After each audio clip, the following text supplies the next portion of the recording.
pretty. And she's crispy. You could serve this with rice. You could serve it with creamy mashed potatoes, honey, soy sauce, 2 oranges, and 1 tablespoon of olive oil. Let that melt and get really hot. Sizzling hot, we're going to add our fish skin side up.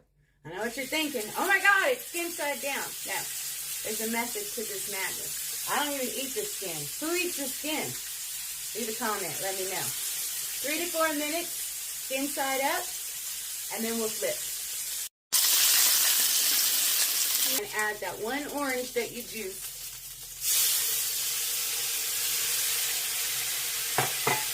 The fish is done. Let it absorb, and then we'll try it.